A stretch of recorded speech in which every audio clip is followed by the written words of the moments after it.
I've never been so infuriated by a character in anime like Subaru. No, not that Subaru. This guy, this idiot here. Yes, this guy, Subaru Natsuki. Welcome back to Super Smash Anime. Today I want to talk about Rezero Season 3. But before I jump into all that madness, please click on the subscribe button.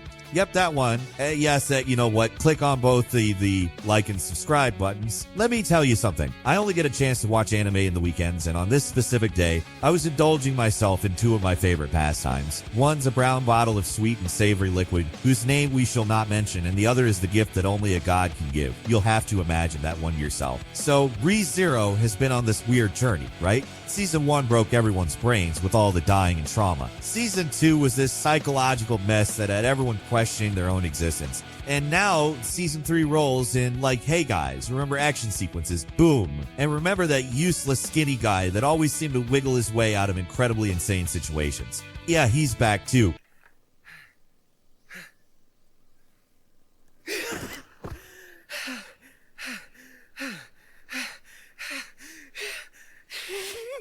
Let's go! I cleared it! For those who don't know, Season 3 covers Arc 5 of the novels, the so-called stars that engrave history, or as the anime calls it, the attack arc, and boy, does it live up to that name. The season kicks off with life actually going pretty good for once. Subaru and the gang are in Pristella, this gorgeous water city that looks like Venice, if Venice had Gandalf magic and cat people. Everyone's chilling. Subaru's leg is healed, which was super weird by the way, and then out of nowhere, the witch cult attacks led by these absolutely bonkers Sin Archbishops. I gotta say, the animation in this season, well, it feels like they hired more animation bros for this one. White Fox really stepped up their game. I mean, those fight scenes, especially Emilia versus Sirius, had me saying stuff like,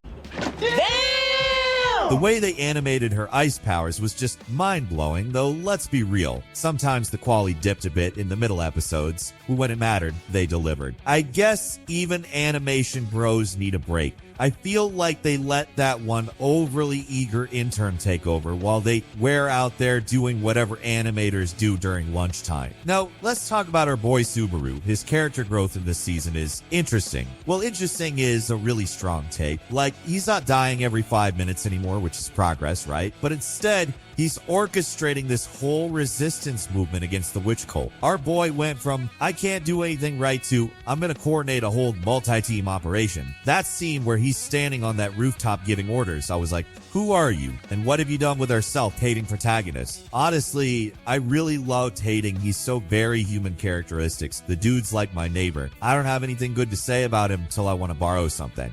And then there's Emilia. Oh my god, Emilia actually gets to do things this season. Remember when she was just the pretty princess that needed saving? Well, now she's out here throwing hands with Regulus and actually having opinions and stuff. It's like they had a meeting and asked that very pivotal question. What would Sakura do? And let's take that and do the opposite. That scene where she has to pretend to be Regulus's bride, it is just internally roasting him the whole time. Hilarious. Though I still think her character growth is a bit uneven. Like 1 minute she's a badass, the next she's all confused again. Make up your mind. Is she clueless or is she a badass half-elf, half-demon thinky? Oh, and we need to talk about Regulus Corneas because holy crap, what an insufferable bastard. Hey, I mean villain in the best possible way. This dude just won't stop talking. Jesus, how many people in this anime are like my neighbor? Every time he opened his mouth, I wanted to reach through my screen and punch him. His whole I'm the most satisfied man in the world shtick while literally complaining about everything was perfect. And those 291 wives, bro, I mean, brah. That's not like collecting Pokemon. I mean, this dude's got a serious problem. Getting to watch Reinhardt and Emilia take him down, one of the most satisfying moments in the whole season worth sitting through all his monologues. Got it.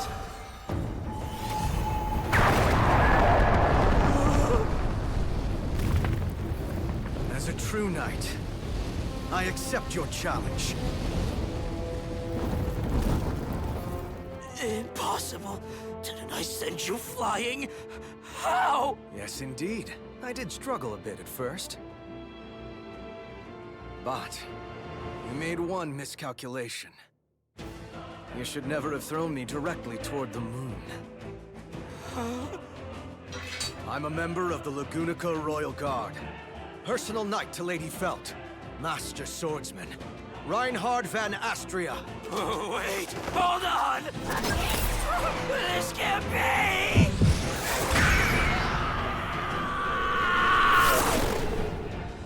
Impossible, impossible, impossible! Why must such horrifying things happen to me? Speaking of which, I think I blacked out during one of Regulus's speeches in episode 9. It just kept going and going and going and going and going, and it was like watching my uncle at Thanksgiving when someone mentions World War II politics. Yes, we get it. Mussolini was an alien. Just shut up and pass the gravy. The way they handled the flooding of Pristella was actually pretty intense too. Like, destroying an entire city in an anime isn't new, but the way they showed civilians struggling and the heroes having to deal with actual disaster relief, that felt different. Hey, can we talk about Wilhelm for a second? That old dude is such a badass. His fight scenes against the witch cult were giving me serious grandpa goals. I mean, I want to be slicing bad guys in half when I'm his age, though that backstory with his wife that they kept hinting at, I feel like I'm missing something there. Maybe I need to rewatch season 1. Oh, and let's talk about our girl Beatrice. She's been upgraded from Lolly Librarian with an attitude to magical tactical nuke, and I'm like, her combo attacks with Subaru were some of the coolest magic we've seen in the show. At least by Subaru standards. You know what, everybody got an upgrade. I mean, even Subaru got an upgrade, so why not her? And Rezero likes dropping characters in the middle episodes like Wilhelm's son. I'm just happy the anime characters were as confused as I was. I mean, what even was his role in Rezero? He basically felt like an NPC that some idiotic developer put in the game just to annoy the heck out of the player. The show just drops these bombs and then moves on like figure it out yourself losers. The pacing of this season was, let's say, erratic. It's like the first episode, which was an hour and something was written by a drama major, and then non-stop adrenaline rush. Then the middle section felt like it was moving through molasses. And it's like the drama major came back from his or her lunch break, slowing things down again. And then the finale was like, oh crap, we have 3 episodes to wrap up 7 different plot lines. At least it's not like those days when Naruto fought for 4 straight episodes. みんな止まれ。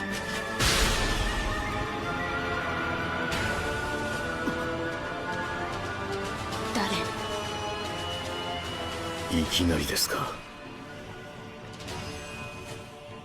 お前は。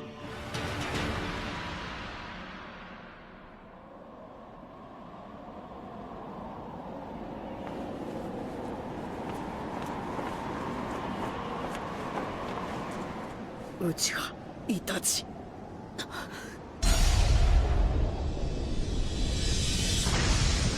You would miss a week of anime and still be like, let me guess, they're still fighting. God, some of those battles dragged on forever. You could take a break, come back, and the fight would still be going strong. One thing that really bugged me was how they kept switching between different character groups. Just when I was invested in what Subaru and Beatrice were doing, and then boom, switch to Emilia's situation. Then boom, switch to Wilhelm fighting someone. Then boom, back to Subaru, but 5 hours later, and then boom, rewind to the start of the first fight we left 3 episodes ago. Like, what are you even doing for those 3 hours? I felt like I was watching 5 different shows sometimes.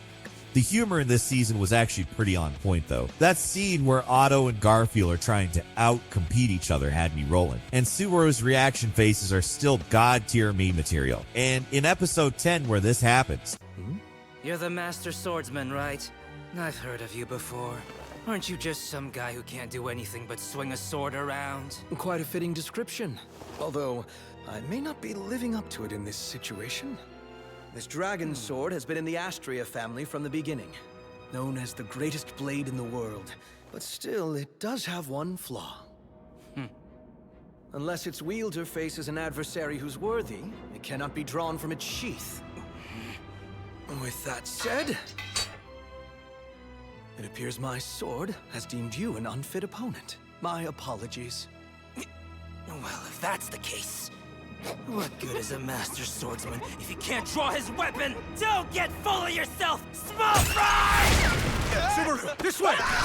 Man's got balls made of steel. I love this little weird person, even though he sometimes pisses me off. And yeah, he messed up his leg again, idiot. But I think what makes this season different from the others is how it feels more. I don't know, collaborative. Before it was mostly Subaru suffering alone, dying, rewinding, repeat. Man, I mean, there's nothing in it as far as being OP goes. But if I'm as misfortunate as Subaru, then I guess it's A-OK power. And yeah, now we've got all these characters working together, showing off their skills, having their moments. It feels like the payoff for 2 seasons of character building. But let's be real. If you're coming into this show for the first time with season 3, you're going to be confused as hell. Heck, even I had to Google random stuff just to make sense of some of the nonsense. And I blame gluttony. There's like, 40 named characters now. Good luck keeping track of who's who without a spreadsheet. If I had to rate this season, I'd give it a solid 8 out of 10. It's not perfect. The pacing issues and some animation inconsistency hold it back. But when Rezero hits, it hits hard. And equally when it misses, it kind of misses hard too. But I gotta say, it's been a while since I've enjoyed dialogue in an anime. No, not Gustav or Regulus or whatever his name is.